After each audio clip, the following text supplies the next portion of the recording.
Nouvelle année, nouvelle lecture, bien entendu, je vous souhaite la bienvenue dans ce premier épisode de Feuilles en Folie 2025. Vous le savez, dans Feuilles en Folie, on fait le retour, on fait le bilan sur les lectures du mois. Et pour commencer 2025, j'ai dévoré 2 romans et 8 mangas, soit un total de 1315 pages, je crois, pour les mangas et 965 pages pour les romans. Donc on est plutôt pas mal pour ce mois-ci.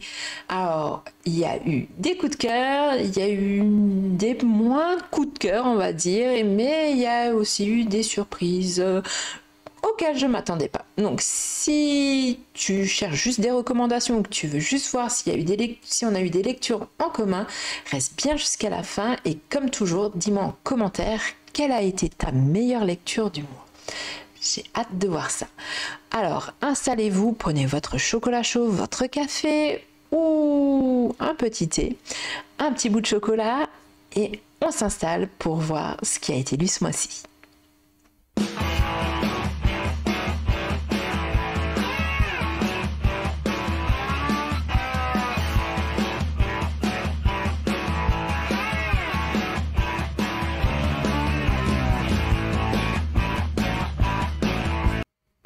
Alors, ce mois-ci, j'ai lu 2 romans et 8 mangas. C'est pas trop mal, c'était l'objectif que je m'étais fixé. 2 romans sur le mois et 2 mangas par semaine. Donc ça, c'est une bonne chose. Je check, j'ai réussi mon objectif lecture du mois de janvier. Je suis plutôt satisfaite du résultat et on va aller parler ensemble de ce que j'ai lu. Je vais vous les dire dans l'ordre. Je vous mets en image quelque part sur l'écran la couverture pour vous aider. Pourquoi je vous montre pas les livres? Tout simplement, j'avais tourné un premier retour et la caméra a fait des bugs et en fait on me voyait tout en saccadé, donc je pensais avoir fait mon retour. Et du coup, j'ai rangé mes livres dans la bibliothèque et honnêtement, j'ai la flemme d'aller les rechercher. Donc, vous m'en voudrez pas, mais je vous mets juste les couvertures voilà, des livres. Et j'ai commencé le mois de janvier avec un roman et c'est Les Loups du Millénaire, tome 2. Donc, je vous fais un petit résumé de ce tome. Sienna est maintenant officiellement la compagne de l'alpha Aiden. Donc bien sûr vous vous doutez bien que en tant que telle elle doit jongler entre son rôle de femme alpha et son envie de liberté. Elle jongle aussi entre les traditions archaïques et son esprit assez rebelle.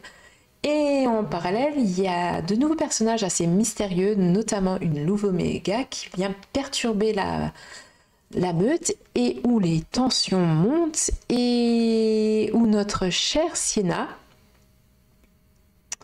se retrouve confrontée à de nouveaux défis qui vont la pousser à en apprendre davantage sur son passé qui reste pour elle très mystérieux et qui l'empêche énormément d'avancer.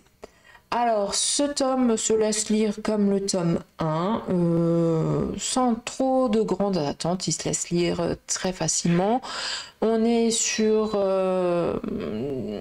du genre Billit, hein, un petit peu, donc avec des codes à respecter qui sont pour moi plus ou moins respectés, même si, voilà, quand on découvre certaines choses, on sait d'office ce qui nous attend, ce qui est un petit peu dommage. Mais voilà, ça se laisse lire. Je sais qu'il y a beaucoup de gens qui ne prennent pas de plaisir à lire Les Loups du Millénaire. C'est pas mon cas. Alors je vous dis pas que c'est les livres que je relirai 15 fois, comme c'est le cas par exemple pour Alpha et Omega ou pour Mercy Thompson, qui sont voilà, des collections que j'adore et que je relis assez régulièrement. Mais ça se laisse lire. J'ai passé un bon moment quand même avec Sienna. J'ai hâte de savoir quand même ce que lui réserve son passé, qui elle est vraiment et voilà, et comment elle va s'en sortir avec Aiden, même si il y a des moments où Aiden et ses parents, j'ai bien eu envie de les claquer. Il reste voilà, des personnages comme ça qu'on adore, qu'on aime, qu'on déteste, qu'on est entre les deux. Mais voilà, donc j'ai quand même passé un bon moment de lecture et ça se laisse lire sans Voilà, c'est pas besoin de trop réfléchir. Et puis, ça reste une romance paranormale avec des intrigues de meute et une héroïne qui se laisse quand même pas 100% faire. Donc moi, c'est des traits que j'aime beaucoup. Donc voilà, si tu aimes ces traits-là, je pense que le loup du millénaire pourrait te plaire aussi. Ensuite, dans cette première semaine, j'ai continué ma lecture avec... alors il m'a fallu la semaine pour lire le loup du millénaire, tu le sais, si tu as regardé mes vidéos d'objectifs, c'est mon objectif, ne plus dévorer mes livres en une fois. Ça arrivera encore, surtout quand je lis le week-end, mais vu que j'essaye de les commencer en début de semaine, je les dévore plus tellement parce que j'arrive sur la fin en week-end. Donc je lis une dizaine de chapitres en une fois en fin de semaine, mais j'avance entre 15 et 45 minutes par jour, ce qui me permet de dévorer quelques chapitres quand même. Et j'ai lu aussi du coup niveau manga Dead Rock, le tome 2. Donc là on retrouve Yakuto qui poursuit son but ultime, tuer le directeur de Dead Rock, aka Dieu lui-même. Ce tome est monté en puissance avec des combats de dingue, une transformation en dragon qui met tout le monde en danger, et j'ai adoré l'ambiance ultra dark et les enjeux qui prennent franchement de l'ampleur dans ce tome là. On est sur du Hiro Mashima, donc forcément moi j'aime. Voilà, j'ai adoré Fairy Tail, j'aime beaucoup Eden Zero. Donc forcément, Dead Rock me plaît beaucoup, j'aime comment c'est fait, c'est un shonen qui est un peu sombre, il y a l'école de combat et les héros ont un objectif fou, je trouve ça assez sympa, donc si t'aimes ce genre de choses, t'aimeras aussi Dead Rock. Et voilà, je trouve ça assez sympa, ça se laisse lire, j'ai hâte, voilà, il y a eu une petite surprise, j'essaie de pas vous spoiler en même temps, mais c'est pas toujours facile de vous parler des lectures sans vous spoiler, surtout que moi je suis pas encore habituée, voilà, à le faire, je pense que ça viendra au fur et à mesure des vlogs, mais c'est vrai que... J'essaie de pas vous spoiler, mais il y a un moment où voilà, je ne m'attendais pas à me retrouver face à ça et j'ai bien aimé et j'ai vraiment hâte de savoir ce qui va se passer dans le tome 3. Les dessins sont toujours aussi magnifiques et l'histoire prend vraiment une tournure encore plus intrigante. Donc franchement, j'ai passé un très bon moment avec Dead Rock et j'ai vraiment hâte de voir sortir le tome 3. Ensuite, le deuxième manga que j'ai lu sur la première semaine, je suis désolée, vous me voyez un petit peu lire, mais c'est parce que j'ai pas trop structuré mon plan encore, mais j'ai mis des petites annotations sur ce que j'ai lu, ce que j'ai ressenti, pour essayer de vous retranscrire au mieux. Et du coup, le deuxième tome, c'est... le deuxième manga, c'est aussi un tome 2, et c'est le tome 2 de Remède Impérial. Donc, je vous mets un peu le contexte, dans un empire où la médecine est encore balbutiante, la talentueuse Koyo bouscule les traditions avec ses méthodes révolutionnaires. Entre complot et jalousie, elle devra prouver sa valeur et faire face aux préjugés. Donc autant j'aime bien, en fait on est un petit peu dans le même univers que les carnets de l'apothicaire, Palais des assassins, donc c'est quelque chose qui me parle, où je me sens à l'aise. Ici, dans Remède Impérial, on mélange médecine, aventure dans l'Empire, où la chirurgie est vue comme un peu une hérésie. C'est plutôt... on soigne plutôt par les apothicaires, hein, petit clin d'œil au carnet de l'apothicaire. C'est une médecin qui est rebelle, en plus c'est une femme qui est assez jeune, donc forcément ça chamboule un petit peu les choses. Et puis elle débarque à la capitale, hein, suite à l'invitation qu'elle a reçue, avec son talent et son excentricité, j'ai eu du mal à le dire. Donc ça apporte une petite touche comique et franchement son assistant que j'aime beaucoup, j'espère que le personnage va être un peu plus développé, qu'on va en savoir un petit peu plus sur lui. J'aime beaucoup ses réactions dans ce tome 2 et le sang-froid dont il fait preuve. Je trouve qu'on commence à creuser un petit peu et à en découvrir un petit peu plus sur ces deux personnages principaux et je trouve ça très plaisant et j'ai vraiment hâte de voir ce qui va se passer dans ce tome 3. Et voilà, et je trouve que l'univers est vraiment bien construit, bien emmené. On répond à quelques questions, mais on laisse beaucoup de choses en suspens pour nous donner envie d'aller savoir ce qui se passe, comment ça va se passer. Voilà, je trouve ça, voilà, on a des trames voilà, de complot au niveau du palais, de l'Empire qui se mettent en place, mais elle rencontre d'autres gens qui nous font découvrir d'autres choses. Franchement, il y a plein de petites choses qui se mettent en place et je pense qu'à un moment donné, tout va se regrouper et on va passer un bon moment. Voilà, j'ai hâte de savoir, c'est comme avec Dead Rock, voilà, on est sur des tomes, voilà, des premiers tomes, 1, 2, voilà, on n'a passé que 2 tomes et tout commence vraiment à mettre l'intrigue en place. Et du coup, moi je suis curieuse, j'ai envie de savoir et ça m'intrigue et j'ai envie d'en savoir plus sur ces personnages. Donc voilà, 2 lectures de romans, ou de manga où j'ai passé un très bon moment, je les ai dévorés en 45 minutes. Voilà, j'étais contente d'être montée tôt pour pouvoir les dévorer. Une fois, je n'aurais franchement pas pu les arrêter. Après la 2e semaine, j'ai commencé le roman que Chloé m'avait offert à Noël et pour lequel j'avais vraiment hâte de le commencer, même si je connais l'histoire, vu que le livre, c'est Les Carnets de l'apothicaire, le life novel, le tome 1. Donc on retrouve Mao Mao, une jeune apothicaire enlevée et vendue comme servante dans le quartier des femmes du Palais des Plaisirs.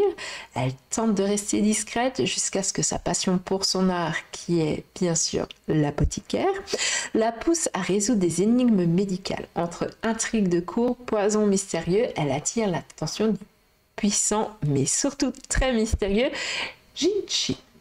Voilà, donc j'avais lu le manga, les 2 versions, voilà, sur les premiers tomes. Donc ce roman retrace plus ou moins, je dirais, les 6-7 premiers tomes de chez Kiyun. Donc vu que je suis rendue au tome 13, je savais ce qu'il y avait dans ce roman. Je me t'ai dit, est-ce que je vais avoir du mal à le lire? Est-ce que... Voilà. Et en fait, non. J'ai passé un excellent moment avec le roman aussi. Il y a quelques petites choses qui sont un petit peu plus détaillées, donc ça me donnait vraiment envie d'avancer sur le roman. Il a été très dur pour moi, donc il fait quand même 637 pages, je crois. Il a été très dur de ne pas le dévorer en une fois. Je me suis fait plus d'une fois le soir violence pour fermer à la fin d'un chapitre et de ne pas aller vraiment plus loin. Ce que j'aime dans le carnet de l'apothicaire, c'est on est quand même limite dans un mix un peu thriller, hein, avec des intrigues de palais où voilà, il y a plein de choses et que Mao Mao commence à relier. On se dit, ah, mais qu'est-ce qui se passe? Enfin, on veut savoir. Puis franchement, Mao Mao, comment ne pas aimer ce personnage? C'est un personnage qui est attachant, qui est quand même plus ou moins assez dévoué d'une certaine manière, qui est très fidèle, qui prend soin des autres et qui a une intelligence et une façon de voir les choses qui est vraiment super sympathique. Franchement, moi je trouve ses connaissances pour survivre dans ce nid de vipères, hein, parce qu'on ne peut pas dire autrement, c'est un nid de vipères, c'est franchement passionnant et on passe un bon moment. Je savais pourtant ce qui allait se passer, mais j'ai adoré le dévorer et on est fin janvier, début février, du coup même maintenant là, j'ai acheté le tome 2 et j'ai hâte d'attaquer le tome 2 qui lui ira du coup jusque plus ou moins au tome 14, donc le tome 14 n'étant pas encore sorti, sortant sous peu, je devrais peut-être avoir un peu d'avance, donc j'ai encore plus envie de lire le tome 2, mais je sais que je vais passer un bon moment malgré que j'ai lu le manga. Je trouve que voilà, c'est une autre façon de s'imaginer l'image, et le fait d'avoir lu le manga, j'ai quelques flashs d'images qui reviennent, qui m'aident encore à mieux visualiser l'histoire, et je trouve ça vraiment très sympa. Et en plus dans le livre, les illustrations sont vraiment magnifiques. Alors une grande première pour moi, parce que en même temps que je lisais le carnet de l'apothicaire, j'avais mes 2 mangas à lire, parce que 600 37 pages, je crois, hein, ouais, enfin 600 et quelques, hein, de pages, en lisant que le soir, 15 à 30, voire 45 minutes. J'allais pas réussir à les dévorer, sachant que le week-end où j'ai commencé le livre, je n'étais pas très dispo pour pouvoir le lire. J'ai dû malheureusement le lire sur pratiquement 2 semaines. Donc vu que j'ai un objectif de manga à tenir, j'ai dû lire les mangas en même temps. Ça a été très compliqué, j'y suis arrivée, mais on va dire que ça a été plus facile la 2e semaine parce que j'ai choisi un manga dont j'avais vu l'animé, donc pareil, je connaissais plus ou moins l'histoire, donc c'était plus simple. Mais pour la 2e semaine, j'ai choisi des mangas où j'étais un petit peu en retard, et c'était le tome de Fairy Tail 16 et 17 de la quête des 100 ans. Donc on est à peu près, ils s'affrontent, la guilde affronte les alchimistes, Natsu et ses compagnons découvrent enfin Athéna, l'arme anti-dragon divin, mais les ennemis sont plus puissants que prévu, et puis il y a des nouveaux combats qui s'engagent contre la guilde de Goldhold. Donc j'ai passé de super moments, c'est Fairy Tail, j'adore cette ambiance conviviale, j'adore Natsu, j'adore Lucie, j'adore Erza, voilà, on voit un peu des membres de Saber, tout. Ouais, je crois que c'est comme ça. Vous le verrez, j'ai beaucoup de mal avec les prononciations de noms. M'en voulez pas si j'écorche. J'espère que vous comprenez quand même ce que j'arrive à dire, ce que je veux vous dire, de qui je parle. Voilà, j'aime l'ambiance et les voir interagir et les voir dans les combats et se motiver. On se retrouve nouveau face à des combats hippiques.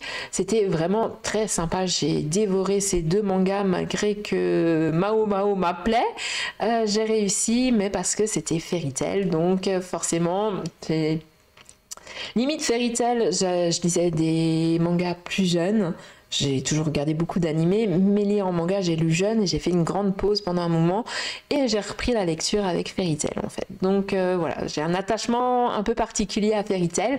Donc forcément, quand je retrouve la quête des 100 ans et mes personnages préférés, voilà, je passe toujours un super moment. On est toujours dans le rythme, on commence à découvrir pareil aussi des nouveaux indices, des nouvelles choses, des choses nous sont révélées. J'essaie de ne pas vous spoiler, mais de vous donner envie de les lire. Si vous voulez être arrêté. Voilà, mais en tout cas la guerre des 100 ans, je trouve qu'elle est vraiment très profonde, très sympathique. On est un petit peu plus noir que dans Fairy Tail, voilà, mais ceux qui ont commencé Fairy Tail ont aussi grandi, donc du coup voilà, je trouve que ça colle bien, ça me passe un bon moment avec la guilde, et puis j'aime les voir réussir et découvrir de nouvelles choses, relever de nouveaux défis. Et puis, ben voilà, c'est Hiromashima, il sait tirer meilleure partie des sentiments pour nous emmener avec lui. Donc voilà, donc ça été pour la 2e semaine. Donc la 3e semaine, j'ai continué de lire Mao Mao et de dévorer mes chapitres avec entrain. Mais je me suis attaquée niveau manga à Eden Zero.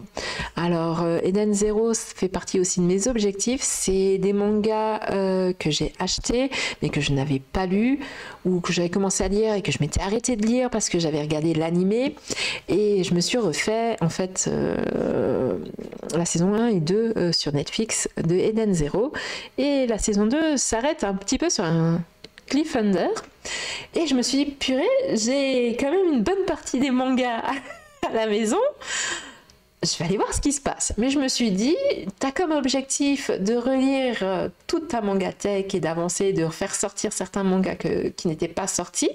Donc tu vas commencer par le tome 1. Donc la semaine 2 et 3, enfin 3 et 4, j'ai lu les tomes 1 à 4 de Eden Zero. Donc dans le tome 1, on découvre Rebecca, une bicubeuse en quête de succès, qui débarque sur une île peuplée de robots et qui rencontre Shiki, un jeune garçon au pouvoir mystérieux, mais lorsque les robots se retournent contre eux, l'aventure commence. Donc voilà, c'est ce qui lance le début de leur quête et de leur amitié, et on passe un bon moment, voilà. C'est du... Vous l'aurez remarqué, en fait, en manga, à part Remède Impérial, je me suis fait un mois Hiromashima. Je n'ai lu que du Hiromashima. J'étais dans ce move. Voilà, j'aime vraiment son concept guilde, amitié, entraide. Voilà, c'est quelque chose qui me parle, qui me plaît et dont j'avais besoin au mois de janvier. Donc voilà. Dans le tome 2, on retrouve Shiki et son équipe qui partent à la recherche de Mother, la déesse du cosmos. Mais sur la planète Norma, ils tombent sur un mystérieux jeune homme du nom de Whis et doivent affronter une bande de pirates. Alors ça, c'est quelque chose qui sait vraiment bien faire. Ils nous mettent souvent des petites situations cocasses où voilà, des personnages qu'on connaît mais sans les connaître apparaissent. Donc j'ai bien aimé. Voilà, de voir et comment ça évolue et comment ils avancent dans cette quête et ce qui se met en place, les interrogations qui viennent. Enfin, c'est du Hiromashima, donc voilà, on a à chaque tome une petite question qui se résout, mais on a d'autres interrogations qui viennent et se mettent en place. Donc j'aime beaucoup, ce qui fait un très bon film conducteur et qui nous donne vraiment envie de continuer à lire la saga. Donc ensuite j'ai lu le tome 3 où Shiki découvre que son vaisseau appartenait autrefois au grand démon Ziggy, qui est son grand-père. Il est désormais héritier de ce dernier. Il cherche à rassembler l'équipage légendaire des 4 étoiles brillantes pour poursuivre sa quête. Donc c'est super, on continue notre aventure, on découvre de nouveaux personnages avec leur caractère, leur trait d'humour et Shiki qu'on continue de découvrir et qui reste très attachant, tout comme Rebecca que j'aime beaucoup, qui cache quand même un passé pas si heureux que ça et c'est vraiment sympa de voir comment ils évoluent, comment ils interagissent entre eux. Et bien sûr j'ai lu le tome 4 en mission de sauvetage pour Rebecca. Et ouais, il est arrivé une tuile à Rebecca, ils sont obligés d'aller la sauver. L'équipe atterrit sur la planète Gilst, repère des pires criminels de l'univers, mais entre mercenaires redoutables et un monstre dévoreur d'espace-temps, la situation devient critique. Et là, on a des très jolis retournements de situation dans ce tome, voilà, où on passe un bon moment, on se pose des questions, on se dit tiens c'est bizarre, et en fait on a la réponse à la fin et on part vers de nouvelles aventures. Voilà, alors après je vais vous dire qu'il y a des passages où j'ai eu un peu de mal à les lire, mais parce qu'en fait je venais de voir l'animé, donc forcément c'était encore très frais dans ma tête. Et je me dis ouais bah ça je me souviens bien, et en fait je revoyais encore toute l'animation, donc c'était un petit peu dur des fois de le lire en figé. Mais j'ai réussi à aller très facilement au bout de cette lecture et je vais continuer.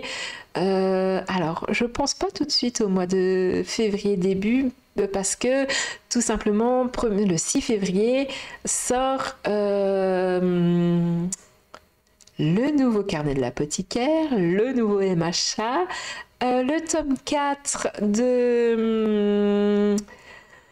La Sainte déchue et son fervent protecteur, qui sont 3 tomes que j'attends beaucoup. Au mois de février, je sais qu'il y a aussi, il me semble, encore une ou deux sorties de séries que je lis beaucoup. Donc les semaines où ils vont sortir, je vais lire ceci.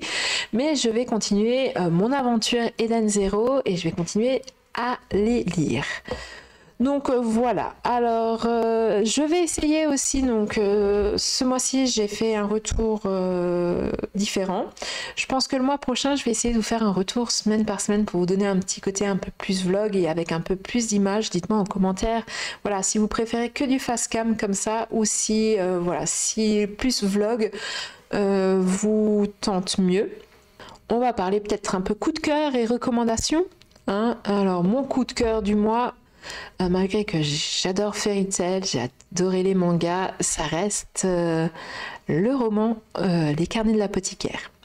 Parce que Mao, c'est juste une héroïne qui est super brillante, super attachante, et que franchement l'univers est vraiment très immersif, et puis j'aime beaucoup ses interactions avec Jinchi, avec les autres personnages masculins, la façon dont elle les traite, et voilà, enfin j'aime beaucoup. J'ai pris énormément de plaisir alors que je savais tout ce qui allait se passer, donc pour moi c'est preuve que c'est vraiment très qualitatif, parce que quand on a lu déjà quelque chose ou vu quelque chose et qu'on sait exactement ce qui va se passer, c'est toujours compliqué de lire le livre derrière. On a tendance souvent à être un petit peu pas dedans, et là je n'ai eu aucun problème à rentrer dans le livre. La petite déception, vous l'aurez compris, c'est Les Loups du Millénaire, le tome 2. L'histoire avait, je pense, plus de potentiel et j'aurais aimé qu'elle soit un petit peu plus approfondie et peut-être moins prévisible. Voilà, qu'on essaie de cacher un petit peu plus les détails. Certains éléments aussi sont survolés alors qu'ils auraient mais j'aurais bien aimé un développement pour donner encore plus de force au personnage et à l'intrigue. Même si j'ai passé un bon moment où voilà, j'ai trouvé que ça manquait un petit peu et ça aurait été bien. Peut-être que ce sera régulé dans le tome 3. Je verrai, je vous dirai. Pour l'instant, je ne l'ai pas acheté. Je n'ai pas prévu de l'acheter tout de suite. Je vais donner la priorité au carnet de l'apothicaire. Voilà, j'ai envie de lire le tome 2, 3, 4 et 5, parce que le 5 sort début février. Donc voilà, je pense que c'est les prochains romans que je vais lire. Si j'arrive à en lire plus, bah, peut-être que le mois de mars, voilà, ça donnera de la place pour d'autres histoires. Mais sinon, je pense que ce sera février-mars. Ce sera place carnet de l'apothicaire. Après, si vous aimez les carnets de l'apothicaire, je vous conseille d'essayer Remède Impérial, qui on retrouve un petit peu certains codes et certaines similitudes avec deux héroïnes badass qui bousculent un petit peu les codes. Vous pouvez aussi tenter Le Palais des Assassins, qui est aussi dans le même univers. Il y a aussi au mois de février quelques œuvres un petit peu dans le même univers qui vont sortir. On en reparlera peut-être au mois de février si j'ai craqué. Mais voilà, si vous aimez les carnets de l'apothicaire, vous pouvez vous diriger vers ces deux mangas-là. Ça devrait vous plaire aussi. Et en romance paranormale, sur l'esprit de meute, ouais, je vous conseille Alpha et Omega de Patricia Bridge, que j'aime beaucoup, et Mercy Thompson, qui est de la même autrice. Mais Alpha et Omega, on est plus vraiment dans le pack de loups. Avec Mercy Thompson, on est voilà, un petit peu plus, on est moins dans l'esprit meute, même s'il y a la meute. Donc voilà, c'est deux œuvres que j'aime beaucoup. Après, en loup, en mythe de loup, il y a d'autres romans. N'hésitez pas à me demander, voilà, si vous voulez des recommandations. Je vous dirai ce que j'ai dans ma bibliothèque et que moi j'ai bien aimé lire, avec les points. Voilà, les points qui m'ont plu et ce qui m'ont un peu moins plu, n'hésitez pas à me dire. Et puis si vous avez lu certains des œuvres dont je viens de parler, n'hésitez pas à me le dire en commentaire. J'adorerais échanger avec des gens qui ont lu la même chose que moi.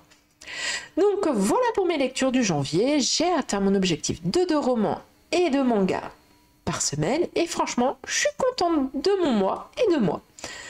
Alors, et dites-moi vous si vous vous êtes mis des objectifs aussi de lecture, voilà, et quel a été votre coup de cœur du mois de janvier. Et même si vous avez des conseils de lecture aussi pour moi, parce que clairement je suis toujours en recherche de nouvelles lectures, c'est toujours bien de remplir sa palle. Et puis si cette vidéo t'a plu, n'hésite pas à me laisser un petit like, abonne-toi pour ne pas rater les prochains Feuilles en Folie, et on se retrouve le mois prochain avec encore plus de lectures. Je te fais des bisous et je te dis à très bientôt.